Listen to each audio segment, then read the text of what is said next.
ஆழ்வினையும் ஆழ்ந்த அறிவும். ஆழ்வினை என்றால் உழைப்பு தொழில், அறிவு தொழில், 2 தொழில் இருக்கு. அது உடலால் உழைத்தல் ஒன்று, அறிவால் உழைத்தல் ஒன்று. இந்த 2 இருந்தாக்க ஒரு குடி கண்டிப்பாக உயரும். உழைப்பு தொழில்கள் என்ன? அறிவின் பாற்பட்ட மூளைத்திறன்கள். அது சமூகம் முன்னேறும். உழவு தொழில், வணிகம் போன்ற உடல் உழைப்பு தொழில்களினால் இந்த சமுதாயத்தில் மற்ற பிரிவினரும் நன்மை அடைவார்கள். வரைவு, ஓவியம் போன்றவை அறிவு உழைப்பு, மூளை உழைப்பால் தொழில்கள் மீதி உள்ள தொழில்களும் ஆகும். இந்த இரண்டாலும் நம்முடைய குடிகள் எந்த குடியானாலும் கண்டிப்பா உயர்ந்துதான் ஆக வேண்டும். ஆக ஆழ்வதையும் ஆழ்ந்த அறிவும் என்ன? இரண்டால் குடும்பம் உயரும், குடி உயரும், மக்கள் உயர்வார்கள், நாடு உயரும். நாடு உயர்ந்தால் எல்லா உலகமே உயரும் என்கின்ற இந்த அடிப்படை கருத்தை விரிவாக சொல்லியிருக்கிறார் இந்த குறளில் என்று கூறி, அடுத்து 4வது குறளையும் 7வது குறளையும் ஐயா, ஆமா பெரியவர் ஐயா அவர்கள் பேசுவார்கள். பேசுங்க ஐயா.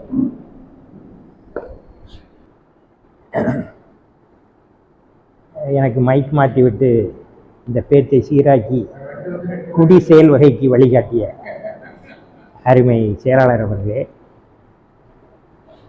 அற்புதமான இலக்கிய சான்றுகளை சொன்னார்கள். நான் கேட்டுக்கொண்டே இருந்தேன், ஆனந்த பரவசம். சங்க இலக்கியத்தினுடைய சான்றுகளை எல்லாம், அதாவது பேராசிரியர் பெருமகனார் கடவுள் கொள்கையில எப்படியோ அவரே கடவுளை புகழ்ந்து சொல்கின்ற ஒரு நிலைக்கு இந்த முதல் குறள் அவரை மாற்றி காட்டியது என்பதில் எனக்கு பெரிய பெருமை. இன்னொன்று, சங்க இலக்கியத்தினுடைய சான்றை சொல்கின்ற பொழுது அந்த கை கை என்று திருப்பி திருப்பி சொன்னார்கள். அதற்கு ஒரு ஓமி சங்க இலக்கியத்தில் ஒரு புலவன் சொன்னார், இந்த துணி விளக்கின்ற தாய் அந்த பெண் அடித்து அடித்து அடித்து அடித்து கையை அப்படியே அந்த துணியை முறுக்கி வைப்பது போல அந்த பூக்கள் எல்லாம் திரும்பி இருக்கிறது என்று சொன்னார். அந்த ஓமை அந்த அடித்து வருகின்றதிலே அந்த ஓமை பிறந்தது. இங்கே குடி செயல் வகையிலே பிறந்தது. அப்படி அற்புதமான ஓமைகள் எல்லாம் பிறக்கின்ற காட்சி கண்டு பெருமகிழ்ச்சி. அவர்கள் பென்ஷன் பெற்ற நாள் கூட திருக்குறளை நினைத்து கொண்டே பிரிவு செய்திருக்கிறார். அது திருக்குறளுக்கு இன்னொரு சிறப்பு. எனக்கு பின்னாலே ஜம்பவான்கள் 3 பேர் இருக்கிறார்கள், பீரங்கி வைத்துக் கொண்டு. அவர்கள் சுடுவார்கள், இந்த படைக்கிளம்பி போய்விடும். எனக்கு இன்னொரு நிகழ்ச்சி போகிறது, மன்னிக்க வேண்டும். அதிலே அவர்கள் டெலிபோனிலே அழைத்து என்னை சொன்னார்கள், இந்த 4வது குறள் பேச வேண்டும் என்று சொன்னார்கள். 4வது குறளிலே என்ன தலைப்பு என்று கேட்டேன். குடி செயல் வகை என்று சொன்னார். என்னோடு 1 மணி நேரம் வாதம் புரிந்தார். அற்புதமாக வாதம் புரிந்தார். முத்துவைரம் குடி என்றால் எந்த குடி, அந்த குடியா இந்த குடியா என்றெல்லாம் கேட்டார்கள். அது அவர்களுடைய பாணி. அதற்கு பின்னாலே நான் அறிவு பெற்றேன். கேட்பதிலே அறிவு பெறலாம். குடி செயல் வகை என்று வள்ளுவன் இந்த செயலை மட்டும் சொல்கிறானா, வேறு செயல்களை சொல்கிறானா, வகைப்படுத்துகிறானா என்று பார்த்தேன். முத்தமிழ் என்று சொல்கிறோம், இவன் 4 வித செயல்களை சொல்கிறான். அதிலே தெரிந்து செயல் வகை என்று முதல் துவக்குகிறான். எப்படி தெரிந்து செய்ய வேண்டும்? அழிவதும் ஆவதும் தெரிந்து செய்ய வேண்டும். அதுதான் தெரிந்து செயல் வகை என்று தலைப்பிடுகிறார். அதற்கு அடுத்தாலே தலைப்பு போடுகிறான் வினை செயல் வகை. இந்த வினை செயல் வகை எப்படி செய்ய வேண்டும் என்பதிலே நான் திகைத்து போனேன். அவன் சொல்கிறான், முடிவு தெரிய வேண்டும், இடையூறு தெரிய வேண்டும், பயம் தெரிய வேண்டும், அதற்கு பிறகு நீ வினை செயல் புரிய வேண்டும். பொருள் செயல் வகை சொல்கிறான். எல்லோருக்கும் பொருள் தேவைதான்.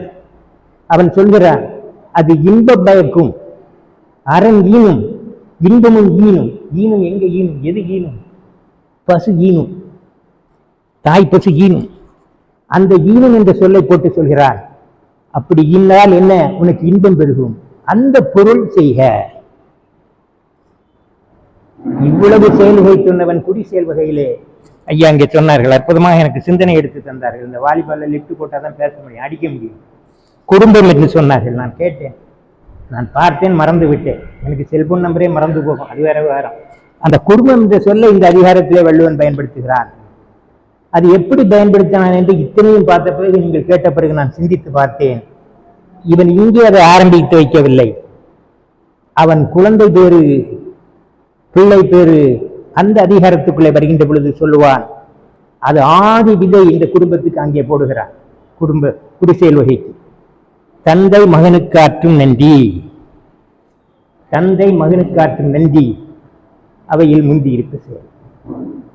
அந்த குடும்பத்தினுடைய முதல் உந்து சக்தி தந்தை கொடுக்க வேண்டும் என்கிறான். அடுத்தால தாய்க்கு சொல்கிறான், தாய் தன்னுடைய மகனை சான்றோன் என கேட்கின்ற அளவு வளர்க்க வேண்டும். தாய்க்கு அவன் கட்டளை போடவில்லை, வளர்க்க வேண்டும் என்று குறிப்பு பொருளிலே சொல்கிறான். அப்பந்தானே அவனை சான்றோன் என்று கேட்டு மகள முடியும்.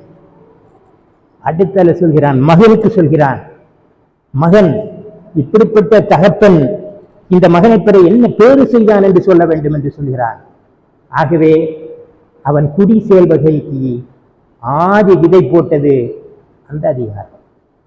போட்டுவிட்டு இங்கே அவன் குடியை படத்துகிறான். 10 மலர்களை காட்டுகிறான். அதில் 4வது மலரை நான் பறித்து உங்களுக்கு காட்டப் போகிறேன். இங்கே வந்தவுடனே சொன்னார்கள் 4வது நேயர் தான் கண்டிப்பாக கூட்டம் நடக்கும். இந்த 4வது மலரிலே சொல்லுகின்ற ஒரு பாக்கியம் எனக்கு கிடைக்கிறது. 4வது மலர் பெரிய சிறப்பொன்றும் இல்லை என்று எண்ணிவிடாதீர்கள். அது அற்புதமான ஒரு கவிதை வரி சொல்கிறான் பாருங்கள். சூழாமல் தானே முடிவெய்தும். இதுதான் தானே முடிவெய்தும். தானே எங்க முடிவெய்து? எது முடிவு? தானே முடிவெய்துக்கு சங்கலிக்கத்தில் ஒரு பாடல் இருக்கு. காலையில பகல் வந்துட்டுனா சாயங்காலம் மாலை வந்து இரவு தானே வரும். அதுதான் தானே வரும். வேற ஏதாவது தானே வர முடியுமா? அது நின்றுட்டு நீ எங்க இயக்க முடியும். தானே வரும் என்பதற்கு அவன் சான்று சொல்கிறான். அந்த வரி எங்க கொண்டு வச்சு அவன் சொல்லுவான், தானே முடிவெய்தும். அதனால முடிஞ்சு போங்க. எப்போ? தாளாது உயர்த்துபவருக்கு. இந்த தாளாது உயர்த்துவருக்கு ஆழ்வினை உடமையில சொல்லுவான் அற்புதமா சொல்லுவான். அது ஊழ். அதை வந்தாலும் தாளாது உயர்த்துவருக்கு ஊழை வெல்லலாம் சொல்லுவான். அப்படி சொல்லுகின்ற அந்த ஆற்றலை இந்த தாளாது உயர்த்துபவருக்கு என்று வைக்கிறான். இலக்கணாசிரியர் இருப்பதா சொல்கிறேன். பவருக்கு என்று வினையாளனையும் பேரா மாற்றி விட்டான். அங்கே தாளாது உயர்த்துவர் என்று வினைமித்தாக வைப்பான். நுட்பமான வித்தியாசங்களை உள்ள வைத்திருக்கிறான். அந்த பாடலுடைய செய்தி தானே முடிவெய்தும் என்றால் எப்படி முடிவெய்தும்? அதான் கேள்வி. நான் போன்ற கடிகேந்தனி அவர்கள் சொன்னார்கள், புது கவிதை நிறைய சொல்ல வேண்டும் பாருங்கள் என்று. நான் நிறைய புத்தகங்கள் படித்தேன். அதிலே ஒரு கவிதைக்கு சொல்கிறான் பாருங்கள். நெளியும் பட்டுப்புழு தன்னை சுற்றி கூடு கட்டி கூட்டுப்புழு ஆனதும் தானே சிறகு முளைக்கும் சொல்கிறான். தானே சிறகு முளைக்கும். அது கூடு சுத்தணும், தன்னை சுத்தி கூடு கட்டணும். சுத்திய பிறகு தானே முளைக்கும். தாளாது உயர்த்துபவருக்கு. அற்புதமான வரி. அதுக்கு ஒரு வரியிலே சொல்லியிருக்கிறான். இன்னொன்னு சொல்கிறான். இதுல நான் அதை ரசித்து பார்த்ததுதான். அதாவது இந்தியா சுதந்திரத்தை யார் வாங்கி கொடுத்தார்கள் என்று போட்டிக்குள்ளே நான் போக விரும்பவில்லை. ஆனால் காந்தி அதில் போட்டியிலே இருந்தார், கலந்து கொண்டார். அப்படி வைத்துக் கொள்ளுங்கள். அப்படி இருக்கின்ற பொழுது அவருக்கு நம்பிக்கை போய்விட்டது. ஏனென்றால் அவர் நிறைய பத்திரிகை படிப்பார். இங்கிலாந்தில் உள்ள பத்திரிகை செய்தி வருகிறது, இந்தியாவுக்கு சுதந்திரமே கிடைக்காது, அவர்களுக்குள்ளே ஒற்றுமை கிடையாது.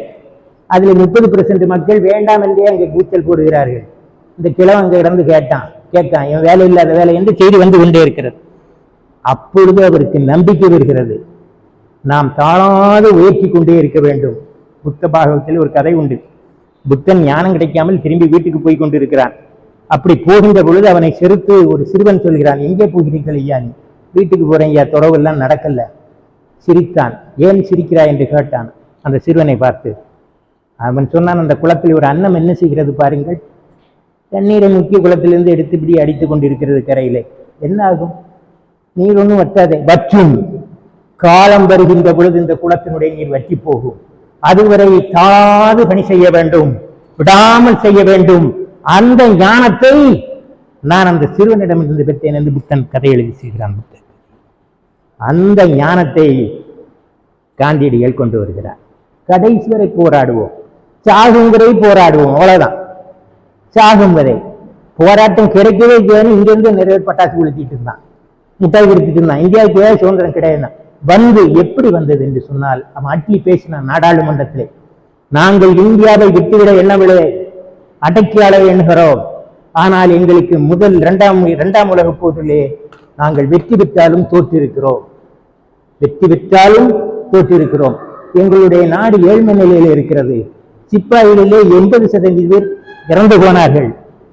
இந்தியில அடக்க எங்களிடம் சிப்பாய் இல்லை. நாங்கள் எப்படி அடக்க முடியும் அவர்களை? ஆகவே அடக்க முடியாதனாலே அவர்களை நாங்கள் சுதந்திரமாக விட்டு விடுகிறோம் என்று நாடாளுமன்றத்திலே பேசி தீர்மானம் கொண்டு வந்து நிறைவேற்றினார். உண்மையிலே காந்தியா கொடுத்தார்? அட்லி சொன்னார், இவர் விடாது தாழாது உயர்த்தினார். சொல்கிறான், தானே முடிவெய்தும், தானே வந்து முடிவு சேர்ந்தது. அதான் அதனுடைய சிறப்பு. இந்த ஆங்கிலத்திலே ஒரு கவிஞன் உண்டு, வில்லியம் டெல், புகழ்பெற்ற கவிதை. அதுலயும் இந்த கருத்தை சொல்கிறார். வில்லியம் டெல் புகழ்பெற்ற அம்பு வில்லாளி. அவர் ரோட்டோட வந்துட்டு இருந்தான், ஒருத்தன் சல்யூட் அடினா. யாருக்குன்னா? தூண்ல இருக்க தொப்பிக்கு அடினா. இவங்க கேட்டான், வாட் இஸ் கூலிங்? அந்த தொப்பி தான் கவர்னர், அடிக்காதான் வெளியே போக முடியும். இல்ல முடியாதுன்னா பிடிச்சு உள்ள வைனா. எப்படி அடிக்கணும், என்ன செய்யணும்? அடிக்க முடியாதுன்னு சண்டாயிட்டு உடனே ஒரு தளபதி வந்தான், தொப்பிக்கு நீ அடிக்காண்டா, உன் மகன் யாரு, உன் பையன், உன் தலையில ஒரு ஆப்பிள வைக்க, நீ பெரிய வில்லெல்லாம் வச்சிருக்கல்ல, அம்பு வச்சு அடி அவன் தலையில அந்த ஆப்பிள ரெண்டா பிளந்து விடணும். அப்படி விடலைன்னா உன் மகனை கொண்டுருவான். இப்பதான் அந்த தாளாது உயர்த்துவோருக்கு அவன் வருகை மனம். இந்த செயலை செய்யணுமா, சலிட்டு அடிக்கணுமா? நம்மனை அடிச்சிருவோம். இந்த தாளாது உயர்த்துவர் விட மாட்டான், விடவே மாட்டான், முயற்சியை விட மாட்டான். அவன் அப்படி நினைக்கான், தன்னுடைய பிள்ளைய போய் எட்டி பார்க்கான். அவன் எப்பா ஒரு சல்யூட்டை போடுங்க. இவன் சொல்லான், பைத்தியக்காரா, இந்த அம்பு இருக்கிறது, என்னுடைய தோல்ல விடாத முயற்சி இருக்கிறது, நீ அங்க போய் நில்லுன்னா. இவன் போய் நின்றுக்கிட்டு, அந்த கவிஞன், ஆங்கில கவிஞன் அற்புதமா சொல்லுவான், தலையில ஆப்பிள வச்சிருக்க, தேங்காய் வச்சா நம்ம போய் அடிக்கலாம், பூசணிக்காய் வச்சா போய் ட்ரை பண்ணலாம், ஆப்பிள் விடானா ஆப்பிள். பையன் கண்ணை மூடிட்டான், கண்ணை மூடிட்டான், பயந்துட்டான். அப்ப இவன் சொல்லுவான், நீ கண்ணை இருக்க மூடிக்க, ஏன்னா நான் அம்பை இழுக்கு திரும்பி பயந்துருவான், நான் அப்படி அம்பை இழுக்கு திரும்பி நிச்சயம் பயந்துருவான், நீ கண்ணை இருக்கு, க்ளோஸ் யுவர் ஐஸ். கண்ணை மூடிட்டான். அவனுக்கு ஒண்ணுமே தெரியல, அசையாம நின்னுக்கானா, அசையாம நின்னுக்கிட்டான். இவன் போய் அம்பை எடுத்து கரெக்டா அடிச்சான், பிறந்துச்சு. வேந்தன் சிக்காக்கோல் எதுவுமே போனான், ரோட்டோரில் போயிட்டு இருந்தான். 5-6 பேர் தண்ணியில அந்த பந்து, பிளாஸ்டிக் பந்து ஓடிட்டு இருந்து எல்லாமே சுட்டுட்டு இருந்தா, ஒரு இதுன்னு சொல்ல முடியல. ஏன் என்னப்பா இப்படி முட்டாள்தனமா இருக்கேன்னு துப்பாக்கி வாங்கினா டக்கு டக்குனே 5-6 பந்தை சுட்டுட்டான். அவன் கேட்டான், ஏயா நீ துப்பாக்கி போயிட்டு இன்னும் மனம் ஒருமுகப்பட்டு அந்த இதுல வச்சு அடிக்க விழுந்துட்டு அதுமே அடிச்சு தள்ளிட்டான். அந்த பயிற்சியை தாழாது உயர்த்துபவர் பெறுகிறார். இது அற்புதமான கவிதை. இந்த கவிதைக்குள்ள இருந்து இதில் இன்னொரு கருத்தும் வருகிறது, அதெல்லாம் பிறகு சொல்லலாம். இன்னொரு கவிதை இருக்குல்ல, அதுக்கு நம்ம ஓடி போயிடுவோம். அடுத்த 7வது கவிதை, டைம் ஆயிட்டு. அடுத்த கவிதை ஒரு வேடிக்கையான கவிதை. போர்க்களத்தில் பகைவரை வெல்பவர் போல தம் உறவினர் மீது வருகின்ற துன்பங்களை வென்று தாங்குவவனே குடியை தாங்குவர். அது என்ன கவிதைனா, அமரகத்து வன்கண்ணார் போல் தமரகத்தும் ஆற்றுவார் மேத்தே புரை, புரை ஆற்றுவார் மேத்தே, அப்படிதான் பொருள் எடுத்திருக்கான். புரையை ஆற்றுவார் யார்? அவர்கள் தான் ஆற்ற முடியும், தாங்கிக் கொள்வார்கள். இதுக்கு ஒரு புது கவிதை. ஐயா, பூமி நிற்காமல் சுழலும் பூமியை தாங்குவது யார்? சுழலும் பூமியை தாங்குவது யார்? எத்தனை கோடி அண்டங்கள் சுழல்கிறது, தாங்குவது யார்? அவன் அதை கேட்கல, இந்த உன்னை கேட்டான். ஏன்னா அத்தனை பயந்துருவான் இவன். ஐன்ஸ்டீனே பயந்து போட்டுட்டான் விஞ்ஞான கேட்டையெல்லாம். இவ்வளவு அண்டம் துத்துக்கு எமையா தாங்கனே பைய ஒரு விஞ்ஞானி தட்டி கேட்டான், எப்ப என்ன விடுதலை நீயே வச்சுக்கிட்டான். யாரு சொல்ல முடியல. இவன் கேட்கான், அப்படி எந்த பூமியை யார் தாங்குகிறார்களோ அதை போன்ற ஒரு சக்தி என்னை தாங்குகிறது.